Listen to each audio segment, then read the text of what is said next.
lundi, 18h, c'est Bistro Vélo. Alors on perd pas de temps et on regarde tout de suite le menu de votre émission avec notre invité qui revient de Catalogne.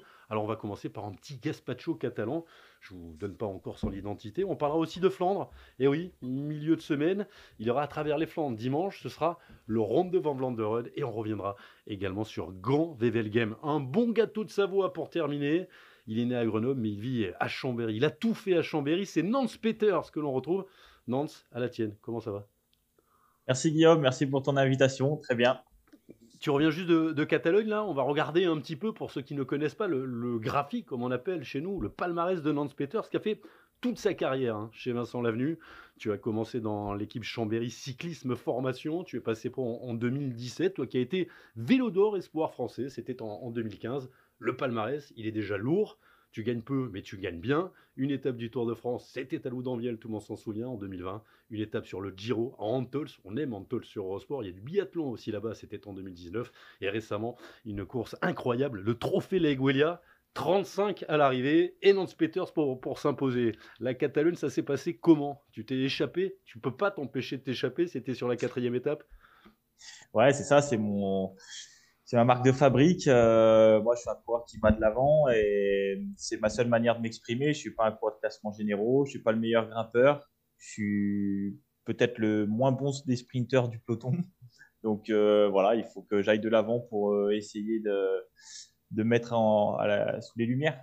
En préparant cette émission, on m'a dit Nance, il aime courir. Il aime mettre des dossards. C'est vrai que j'ai regardé depuis le début de la saison, c'est quand même assez impressionnant. Tu les enchaînes, les courses. Tu as besoin de dossards pour prendre du plaisir dans ton métier?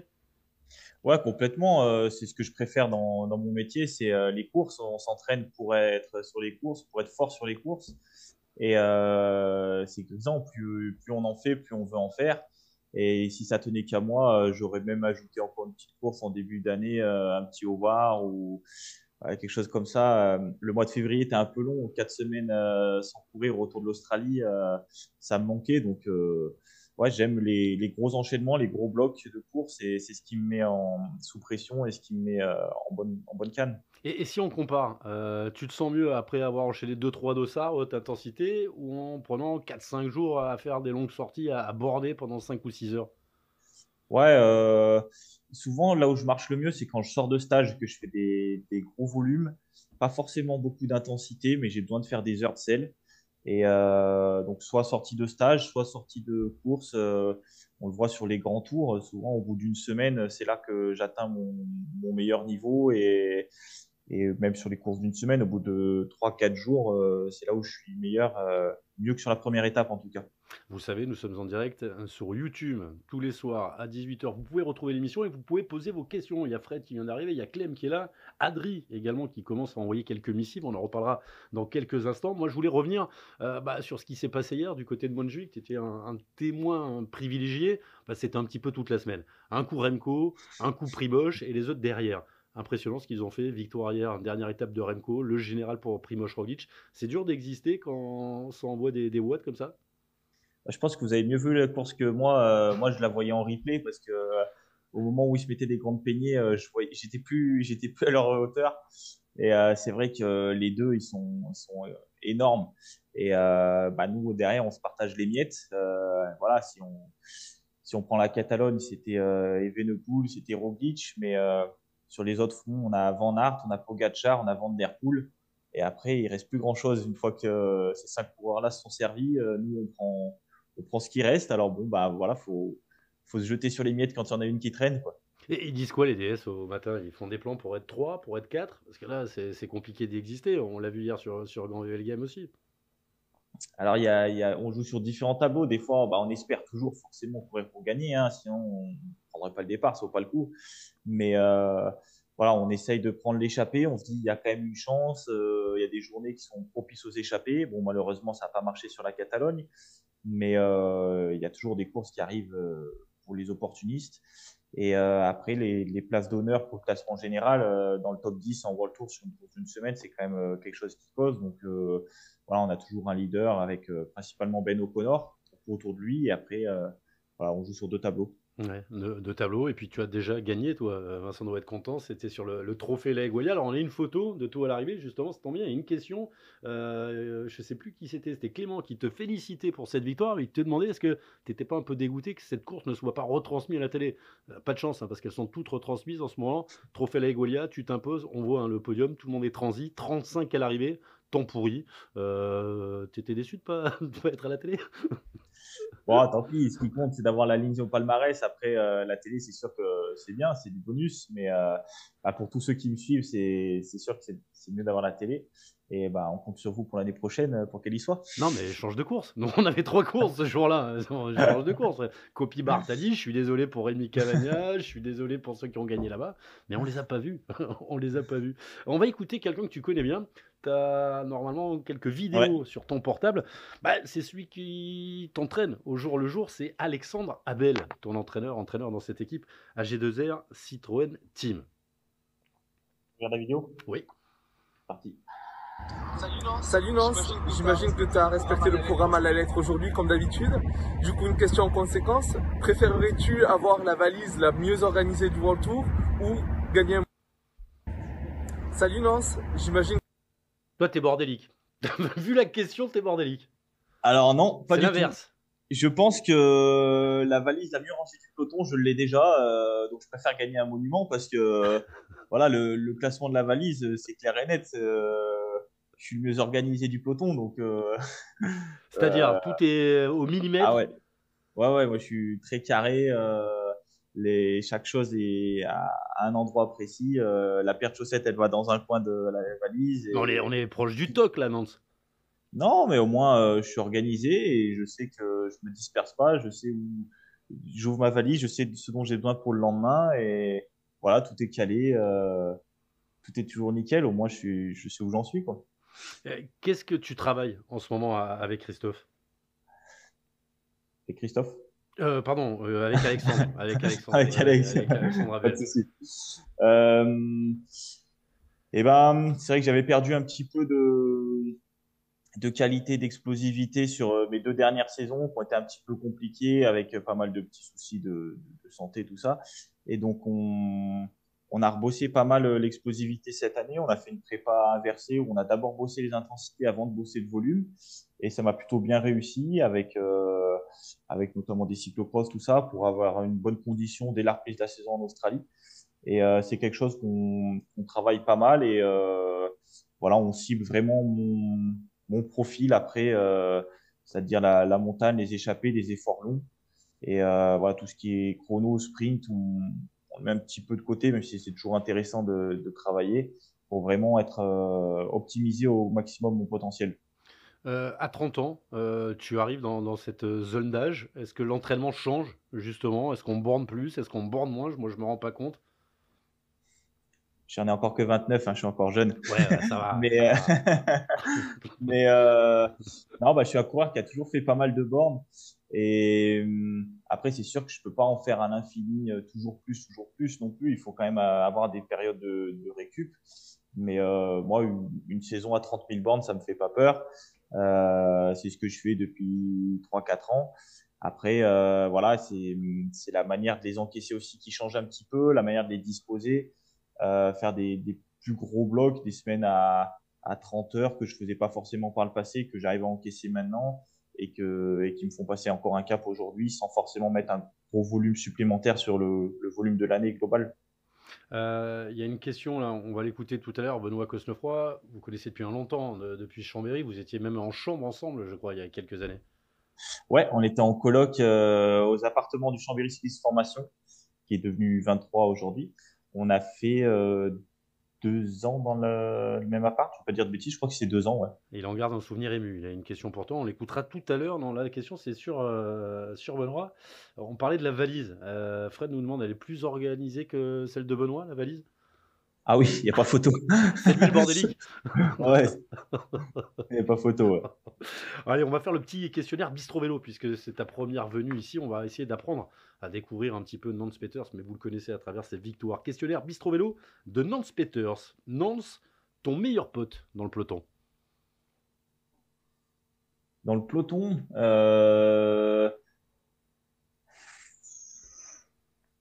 ouah, globalement, je discute avec tous les Français. Après, des quoi comme Bruno Armira, je m'entends vraiment bien avec lui. On se trouve souvent ensemble dans le peloton. Et ouais, après, Mais je veux dire, pote, c'est-à-dire, on part en vacances ensemble, on fait des trucs ensemble. Là, c'est les potes de boulot, Armirail et compagnie. ouais, bah, partir en vacances ensemble. À l'époque où on était étudiants, on habitait tous ensemble au CCF, on partait en vacances ensemble. Maintenant, j'ai une copine, bon, je suis déjà toute l'année avec eux, je pars plus en vacances avec eux. Mais globalement, tout le groupe de Chambériens, que ce soit Rémi Rochat, Thomas Champion, Aurélien Paré-Peintre, on passe beaucoup de temps ensemble sur le vélo à l'entraînement et c'est plus que des coéquipiers ou adversaires, c'est vraiment des copains en dehors du vélo aussi. Ouais. Ouais, Thomas nous en avait parlé, il est passé dans le bistrot il y a pas longtemps. Ton meilleur souvenir sur le vélo, Nance Peters? Bah, il y a le Tour de France quand même, la victoire sur le Tour qui est énorme, mais après il y a aussi un très bon souvenir qui est le Tour du Val-Romé Junior en 2012 où c'était des équipes de 5 je crois. Il y avait Benjamin Jasserand qui avait gagné 2 étapes, moi j'avais gagné le général. On faisait ce qu'on voulait, c'était un peu de la PlayStation et on était des super copains. Enfin, on est toujours des super bons copains et c'est des souvenirs énormes. On se consacrait à 100% pour le travail collectif les uns pour les autres et c'était top. Ouais, c'est ça qui soude ad vitam aeternam finalement. Ton premier coup de pédale, Nance Peters? Ça devait être à Saint-Maurice-en-Trièves, le village où habitaient mes parents. Je sais pas trop quel âge j'avais, mais sur une petite route où il y a personne chez nous, chez mes parents, et il n'y a pas de circulation, donc sur la route comme ça. Et après des poussins d'eux, j'ai mis mon premier dossard, 2002. Comment tu viens au vélo? Les Mon frère, parents, hein? c'est mon frère qui en faisait, mon frère aîné de 5 ans. Il faisait du vélo en club et du coup, j'ai voulu l'imiter, faire comme lui. Et puis, je suis issu d'une famille où mon père a toujours fait beaucoup de sport. Il faisait du trail. Après, il a fait beaucoup de vélo étant jeune et on partait tout le temps en vacances avec les vélos. Quand j'étais tout petit, j'étais dans la carriole derrière mon père. J'étais pas encore sur le vélo. Et puis après, je suis monté sur le vélo. On était tous ensemble. Voilà, on faisait Canal du Midi, des choses comme ça à vélo. C'est plat, le canal du Midi, c'est l'avantage. Ouais. Alors, on va voir un petit peu ton idole de jeunesse maintenant. T'es jeune, tu me l'as dit tout à l'heure, 29 ans, c'est jeune. Ouais, bah, c'est pas très glorieux, mais c'était Lance Armstrong. J'étais vraiment fan, un peu naïf, mais bon, c'est pas grave. C'est lui qui me donnait des étoiles dans les yeux quand livrait des grandes batailles. Il montait l'école à des vitesses folles et moi, j'étais des étoiles plein les yeux. Ouais, après, ça peut se comprendre, on savait pas tout, et je pense qu'il y a pas mal de choses qui ont été découvertes après. Lance Armstrong, à qui on a retiré cette Tour de France, mais qui est toujours en tête hein, de tous les classements. Je sais pas si tu as remarqué, ça, on lui a pas retiré. Et puis Lance Armstrong, qui est toujours le plus jeune champion du monde de l'histoire. Ça, c'était avant qu'on ne le prenne. Ton idole de jeunesse, c'est fait. Ton pire souvenir sur le vélo? Le Tour de l'Avenir Ah, 2016, ma dernière année amateur, je m'étais cassé le fémur et en fait, on ne le savait pas sur le coup. Bon, ouais, j'ai fini l'étape. Après, j'avais mal. On faisait des massages, on mettait de l'arnica, de la, de la- de l'argile, de tout ce qu'on voulait. On pensait que c'était un coup, mais en fait, non, c'était cassé. Je l'ai su que 15 jours après, que j'avais passé une radio aux urgences, ils n'avaient rien vu. Et c'était où les urgences que j'y aille pas? pour Saint-Maurice.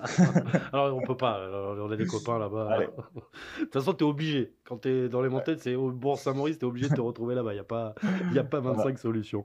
Tiens, il y a plein de messages. Il y a Tom qui nous dit: j'adore Nantes parce que Nantes, c'est le panache. C'est comme ça que tu te définirais, toi? Ah ouais, complètement. C'est ça, moi je suis un coureur, quand je peux tenter des choses, je tente et je préfère exploser, finir à un quart d'heure, mais avoir tenté, pas de regret, que de rester dans le peloton, m'accrocher à la mort pour finir 15e. Ça m'intéresse pas. Enfin, si c'est mon boulot de faire équipier, pas de problème, je le fais à fond. Mais pour moi, personnellement, là où je suis le plus épanoui, c'est dans une échappée. Ah, petit message en loose day à Julien Jordi et à Vincent Lavenu parce qu'il y a une présélection pour le tour. que tu es dans cette présélection, mais que tu sais pas encore si tu feras le tour. Donc tu es prêt à borner pour Ben O'Connor, on a compris. Ah ouais, 100%. Tu vu, je te fais la pub en même temps. On va parler un petit peu du Bistro News, on n'a pas y mettre grand-chose, on va juste passer cette image incroyable. La 4e victoire d'un Français sur Gand-Wevelgem, après Jacques Anquetil, après Bernard Hinault, après Philippe Gaumont le dernier. C'était en... Oh, j'ai oublié, Philippe Gaumont, ça doit être... dans les années 87, je dirais 87, comme ça, au hasard. Eh bien, c'est bien sûr Christophe Laporte qui signe le doublé avec Wout van Aert, un Wout van Aert impressionnant, comme la Jumbo-Visma qui vous donne rendez-vous bien sûr dimanche. Ce sera sur le Ronde van Vlaanderen. Et sur le Ronde van Vlaanderen, il y aura ton copain, ancien colocataire, Benoît Cosnefroy, qui fera son premier ronde. Il avait une question pour toi, je t'invite à l'écouter, et nous on va l'écouter avec toi. Alors, Ouais, salut Nance. Du coup, je voulais savoir si tu cachais toujours tes pièces de monnaie dans ta boîte à céréales depuis qu'on n'est plus en coloc ensemble. J'adore cette émission. On apprend des trucs, moi ça me nourrit pour le commentaire. Donc tu planquais tes économies dans la boîte de céréales, dans les Chocapi. bah, alors là, je l'ai pas du tout en tête. L'anecdote, il, il- il doit avoir un truc en tête, mais ça À me mon parle. avis, il a trouvé du pognon dans la boîte de céréales un jour. Bah, il l'a trouvé, mais il me l'a pas dit. Il l'a bien gardé pour lui, hein. Ah ben on va lui en reparler, donc il a gardé ton argent. Non, ça me parle pas trop là, son histoire, mais faudrait que je lui demande parce que il y a un truc, ouais. Ou c'était pas à moi. Peut-être qu'il a cru que c'était à moi, mais non, j'en sais rien. On Là, va lui envoyer franchement, un je texto. pas Après tenté. l'émission, on va lui envoyer un texto à Benoît. Quoi qu'il a peut-être des trucs à faire. Benoît, c'est le copain, mais c'est le leader aussi. Leader pas pour les classements généraux, mais voilà, c'est la pierre angulaire aujourd'hui de l'équipe. Facile quand on est copain avec le leader. Ouais, Benoît, c'est un mec c'est un scoreur. C'est un mec qui, quand il est au départ, il est là pour gagner. Il n'est pas là pour jouer placé. Vraiment, c'est un mec, bon, bah, les managers, ils adorent. C'est un mec à points. On parle beaucoup des points ici aujourd'hui. Mais c'est aussi un coureur qui sait parler aux coéquipiers, qui sait motiver tout le monde, qui sait apporter une dynamique dans un groupe. Et voilà, bah, moi, je me mets à 100% pour lui quand il est leader parce que c'est un très bon copain, mais aussi parce qu'il fait l'unanimité dans l'équipe et on sait que quand on bosse pour lui, derrière, il va mettre au fond. Donc, on ne se pose pas la question, c'est une valeur sûre. Tiens, une question pour toi, c'est Lucas qui voudrait savoir. Dis-toi, tu as grandi dans les Alpes et tu as gagné dans les Pyrénées. Alors tu préfères quoi, les Alpes ou les Pyrénées? Je connais la Ah, réponse, mais... les Alpes, quand même. Ouais, je suis chauvin. Les Alpes, c'est quand même plus joli. Et puis, l'histoire du cyclisme dans les Alpes, c'est quand même plus marquant. Ça dépend. Vu des Pyrénées, c'est Ouais, marquant aussi, hein. C'est plus ancien les Pyrénées que les Alpes dans le cyclisme. ouais. Quand on va à l'international, on parle de l'Alpe d'Huez, des choses comme ça, ça parle à tout le monde. Les Pyrénées, un petit peu moins. C'est un La peu mode moins emblématique. Servolex, tout ça, quoi. Des grands noms. Les grands noms, siège social, bien sûr, de l'équipe. Est-ce qu'on discute beaucoup avec ses compagnons d'échappée qu'on était à l'avant? Et qu'est-ce qu'on se raconte? Question sur YouTube. Non, on n'a pas trop le temps de discuter en échappée. Bah, même dans le peloton, maintenant, on n'a plus trop le temps de discuter. Il n'y a plus le temps. Avant, ça se posait et on pouvait discuter, mais aujourd'hui, ni dans le peloton, ni en échappée, on se pose plus et on file toute la journée. Et voilà, après, dans l'échappée, il y a quand même quelques petits mots, surtout entre Français. On dit, voilà, on gère un peu l'écart là. De toute façon, c'est le peloton qui décide. On remet en route à tel endroit, des petites brides de phrases comme ça. Loudanviel, il en reste quoi? Cette victoire sur le Tour de France qui change une carrière. On a titré la dernière partie Nantes, la bonne étoile. Si je dis pas de bêtises, tu t'appelles Nantes parce que c'est le feuilleton de Nantes le Berger, c'est ça? Ouais, c'est ça. Ma mère m'a appelé comme ça parce qu'elle adorait ce feuilleton quand elle était plus jeune. Quand elle avait 18 ans, elle regardait ça à la télé. Donc voilà, elle aimait ce nom et elle m'a appelé comme ça. Nous, on a titré la bonne étoile de Nantes. Il y a une bonne étoile. On a vu tes courses gagner. Tu gagnes 3 courses importantes, 2 sur les grands tours et tu gagnes sur le Tour de France. Je crois que c'est le rêve de tout coureur français. Tu as fait ce rêve. Maintenant, tu veux aller où? Encore plus loin dans les étoiles? Ouais, bah, c'est sûr que gagner sur le tour, c'est un rêve. Déjà, faire le tour, c'est un rêve de gosse. Gagner sur le tour, encore mieux. Après, voilà, j'ai encore fin de victoire. Bah, beaucoup de monde me parle du triptyque Giro, Tour, Vuelta. C'est sûr que gagner sur la Vuelta, c'est un des objectifs que j'aimerais accomplir d'ici la fin de ma carrière. Mais chaque victoire est bonne à prendre et il n'y a pas de petite course, que ce soit une classe 1 ou pas, tout est bon à prendre. je suis preneur. À quoi on pense quand on passe cette ligne à Loudanviel? C'est une étape particulière, hein. Derrière, il y avait Pogačar non, c'était, oui, Pogačar, Ouais. qui chassait, hein, pour reprendre des temps. Primož lui dit vas-y. Bon, à l'arrivée, il n'aurait pas dû. Il y avait Zakharine aussi dans l'histoire, non? Ouais, il y avait Zakharine. J'ai attaqué au pied de Porte-Balès. On a fait la montée ensemble. Et puis j'ai attaqué dans la descente pour le distancer. Et j'ai fait Pérosso tout seul en tête. Il est revenu à 5-10 secondes, je sais pas exactement. Et puis après, j'ai pas craqué. Et lui, il a craqué. Donc je suis allé au bout. Et puis pour revenir sur ta question, qu'est-ce qu'on pense à l'arrivée? C'est beaucoup d'émotions. Tu te rappelles de l'état d'esprit où tu étais? Bah, déjà, je me disais à fond jusqu'au bout parce que j'avais pas d'oreillette ce jour-là. Elle marchait pas. Au début d'étape, je l'avais laissée à la voiture. Donc, j'avais pas trop d'infos sur ce qui se passait derrière. Donc, je suis vraiment allé à fond jusqu'au bout. Et c'est qu'à 500 mètres où je me suis dit, allez, profite, regarde autour de toi. Même si c'était l'année Covid, il n'y avait pas énormément de monde. Mais sur l'arrivée, il y avait quand même pas mal de monde. Et j'ai une photo où je mets la main sur le casque comme ça, j'ai les poils hérissés. Il y a quelqu'un qui a pris une photo, qui a zoomé, on voit mes poils hérissés comme ça. Donc c'est le frisson de dire ouais, j'ai accompli quelque chose de grand aujourd'hui, quoi. Tu l'as cette photo ou pas? Ouais. Parce qu'autrement, je crois qu'on l'a. Tu peux, Simon Farvac qui est en train, il y a plein de teufs la Tour de France. Et je crois que c'est celle-ci, cette photo. Alors on n'a pas zoomé, mais on voit effectivement les poils qui s'irrissent. Et tout ça, cette ferveur de juillet, te vaut aujourd'hui un fan club. Alors j'ai appris ça, les mecs sont complètement zinzin. La dernière fois, c'est quoi? 1 km? 1 km de Nantes? Ouais, tous les 10 mètres, ils ont fait 1 kilomètre comme ça. Et puis ouais, ils l'ont fait plusieurs fois, hein. Dans le Mont Ventoux, ils l'ont fait l'an dernier, ils l'ont fait dans le Grand Colombier, ils l'ont fait sur le Giro, ils l'ont fait plusieurs fois, ouais. Et c'est prévu, je crois, de le refaire cette année. J'espère bien. Je crois que je crois qu'ils ont prévu de le faire dans le Grand Colombier. D'ailleurs, cette année, à condition que tu sois sélectionné, hein, bien entendu. On revoit d'ailleurs quelques images. Et ton fan club avait une question pour toi. La dernière vidéo de ce bistrot vélo Nantes Peters. Mais on reste ensemble, il y a plein de choses encore à vous dire. Salut Peters, salut Guillaume, c'est Jérémy et Anthony du fan club Nance Peters. Si vous avez déjà vu Nance écrit sur la route en peinture blanche, c'était nous. Du coup, Nance, on a une petite question à te poser. Ouais, en fait, on m'a toujours dit que tu écrivais des poèmes au lycée. J'aurais bien aimé que tu nous en récites un, mais bon, ça va prendre un peu de temps. Et puis, vu la note que tu as eue au bac de français, on va peut-être éviter le malaise. Et du coup, la question, moi je voulais savoir si tu avais encore tes cales en bois que tu transportais de partout avec toi pendant tes années au Chambéry Cyclisme. Et m'expliquer à quoi ça sert, parce que j'ai jamais compris le délire. Allez, salut! Et au fait, ça c'est un bouquetin, c'est pas une chèvre. Et je pense qu'il descend aussi bien que toi, celui-là. Ils sont durs avec toi, hein. Tu descends mieux que Zakharine. Alors, ouais, il y a pas mal d'infos là-dedans. Ouais, il y a pas mal d'infos. Moi, on va d'abord parler de ces cannes en bois et après je reviendrai sur les poésies, la note du bac en français. Alors, ouais, les deux là, c'est Jérémy et Anthony, c'est eux ça. qui ont fait le fan club avec la troisième, Simon. Donc, avec eux, on était ensemble soit à l'IUT, soit au club à Chambéry Compétition. Et donc, on est restés potes depuis l'époque. Et du coup, Jérémy me demandait pourquoi les cales en bois. Donc, je mettais 2 petites cales en bois au pied de mon lit, que ce soit chez moi ou en course. J'avais toujours ça dans ma valise avant. Depuis quelques temps, je le fais plus parce qu'une fois, je les ai oubliés à l'hôtel et depuis, j'ai arrêté. Mais l'idée, c'était d'avoir un petit peu les jambes en l'air et un peu plus haute que le reste. Et ça facilite le retour sanguin à moindre effort, donc pour récupérer un petit peu mieux. Mais moi, je connais d'autres coureurs qui le faisaient. Jackie Durand faisait ça à son époque déjà. Ouais, non, mais c'est pas bête, hein. C'est Eric Bouva qui nous avait dit ça à l'époque, le médecin d'AG2R qui était médecin à CCF.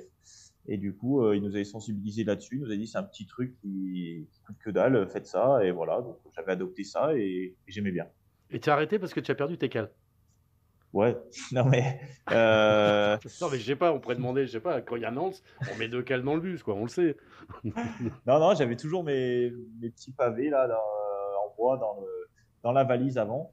Mais bon, c'est vrai que c'était contraignant, parce qu'en plus, la moitié du temps, les lits sont sur roulette dans les hôtels, donc des fois, c'était un coup à se réveiller au milieu de la nuit et boum 10 cm plus bas, donc j'ai arrêté. Je me suis dit, allez, c'est la bonne occasion. J'ai pas oublié hein, les poèmes. Les poèmes. Un petit côté écrivain, Nance Peters, il aime les vers. Ouais, non, c'est vrai que les cours de français ou de philosophie au lycée, c'était pas trop mon fort.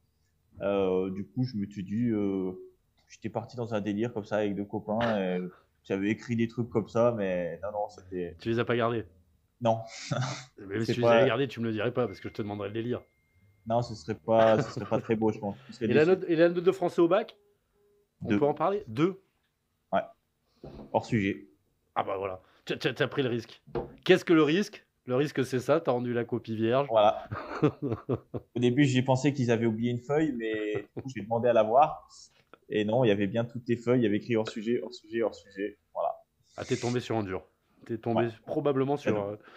sur un gros dur. On va revoir des vidéos là, de ses amis, les fans du club Nance Peters.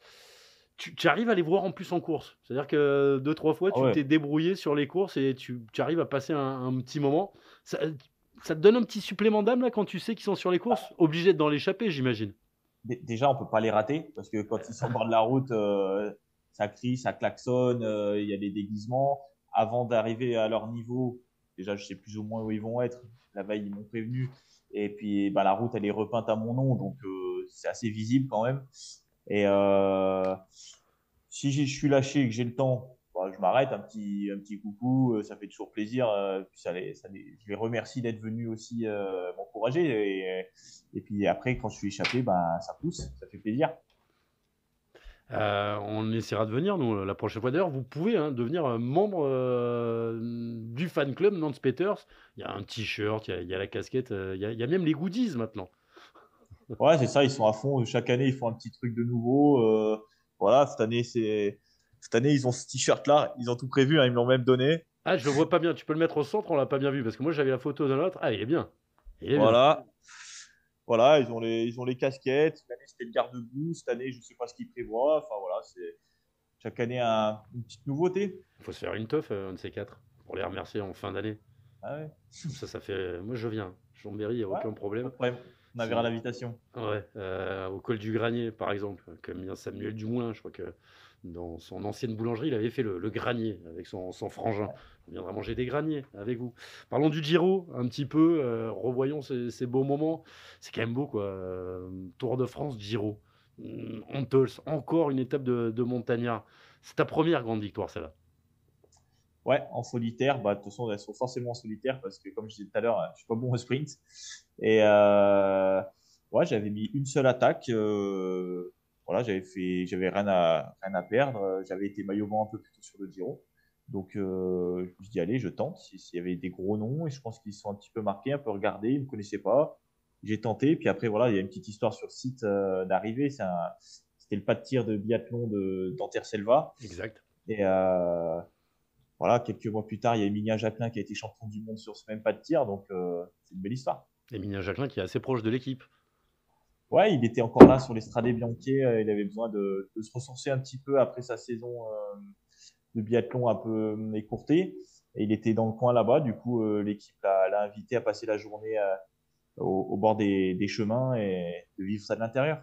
Vous avez entendu un bruit, c'est mon portable qui vient de tomber, vous inquiétez pas. Je vais prendre des questions, on va quand même parler de ta saison. On a parlé du Tour de France, tu es dans la présélection. Il y a cet objectif d'être dans les 102, 103, 104, j'ai oublié le chiffre, coureurs qui ont remporté une étape sur chaque grand tour. Parmi les Français, il y a Thibaut Pinot, il y a Romain Bardet, à qui il manquerait une étape sur le Giro. Vous êtes plusieurs comme ça, toi c'est sur la Vuelta. Est-ce que tu vas faire la Vuelta, quoi qu'il arrive cette année? C'est pas prévu pour l'instant. Après, si jamais je suis pas sélectionné au Tour, ce que j'espère pas, peut-être que je basculerai sur la Vuelta, parce que je suis quand même un compétiteur. Hein, je tomberai pas en dépression si je suis pas sur le Tour, mais voilà, pour l'instant, je suis focus sur le Tour. Vraiment, c'est mon gros objectif de l'année. Est-ce que tu penses, on en a parlé, c'est une question, c'est Peggy qui demande ça, qu'avec les nouveaux fantastiques, là, les Pogacar, les Evenepoel, ça laisse moins de possibilités d'aller chercher des étapes. Sur les grands tours, je suis pas sûr.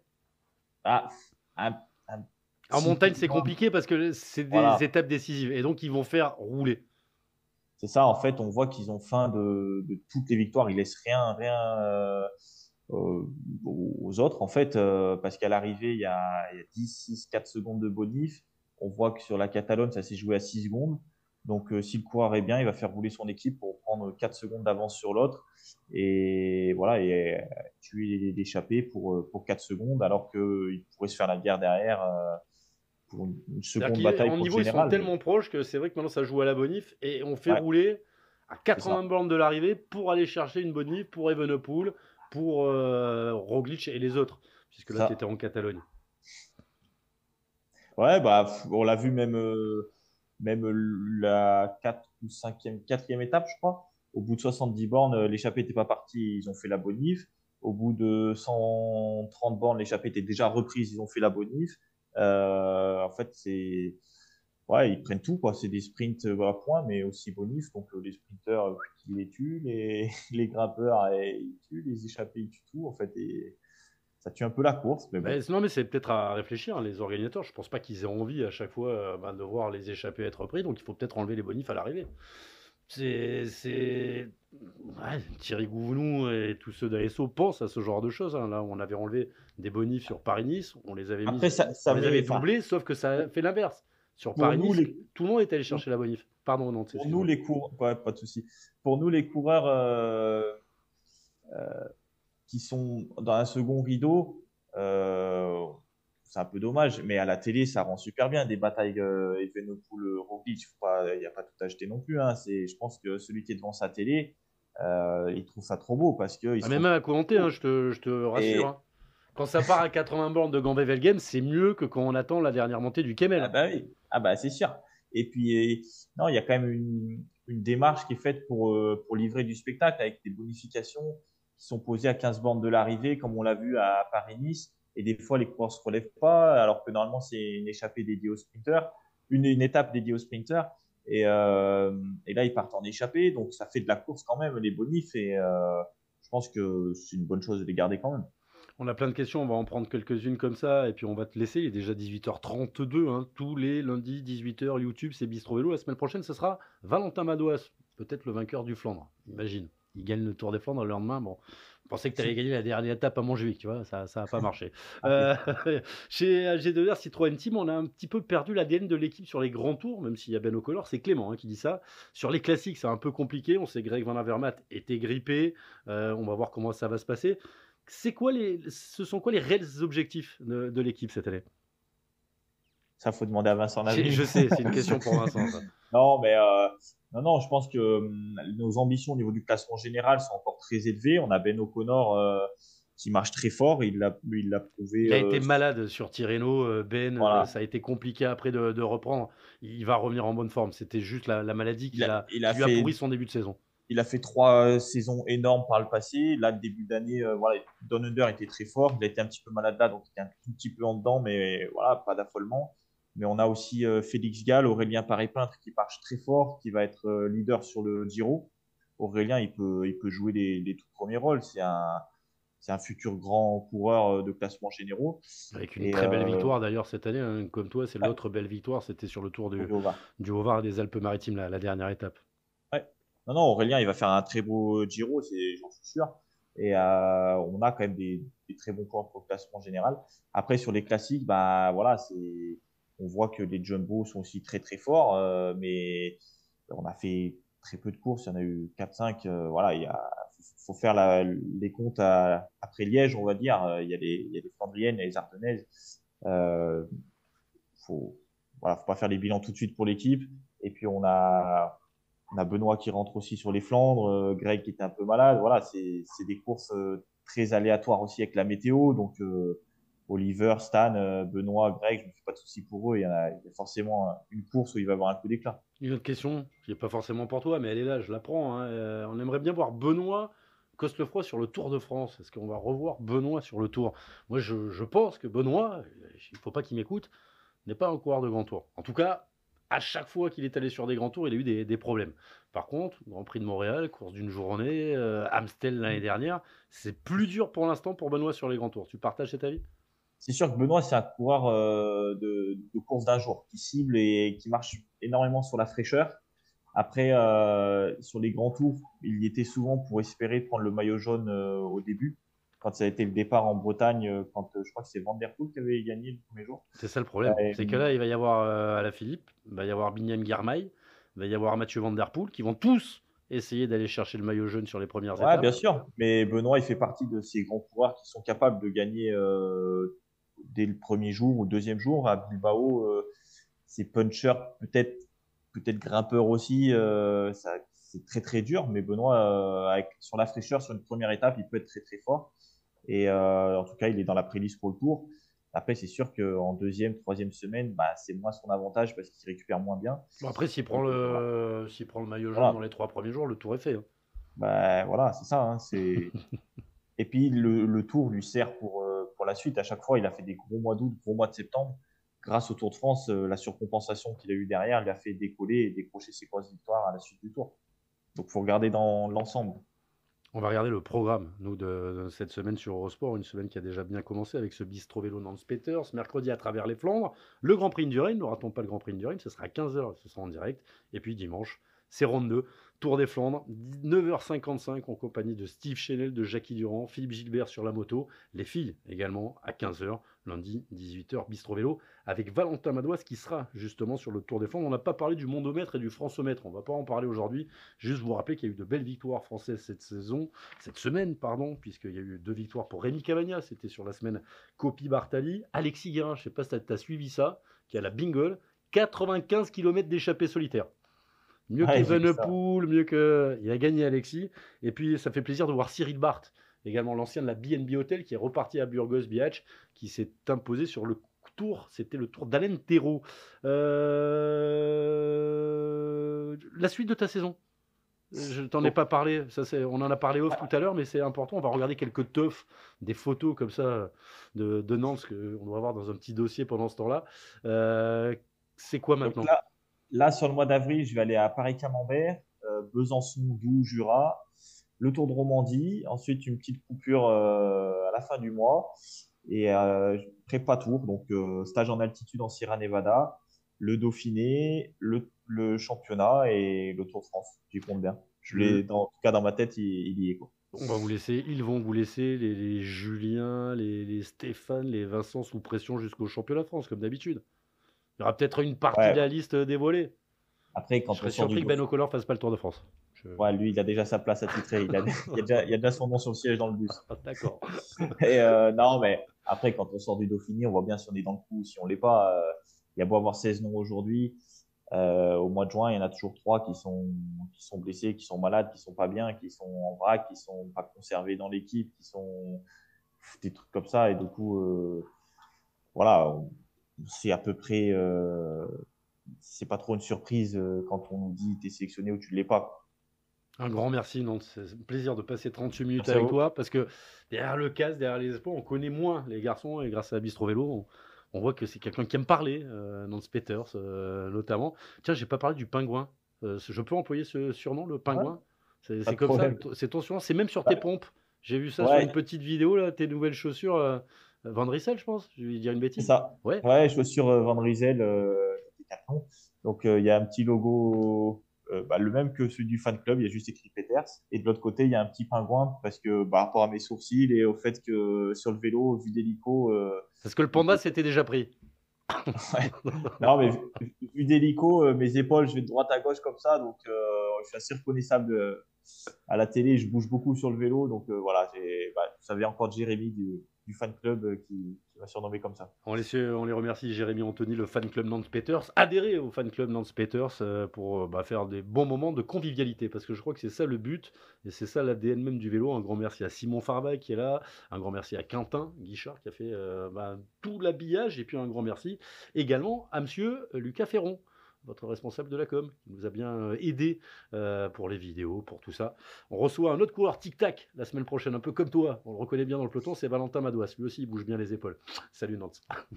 Merci beaucoup.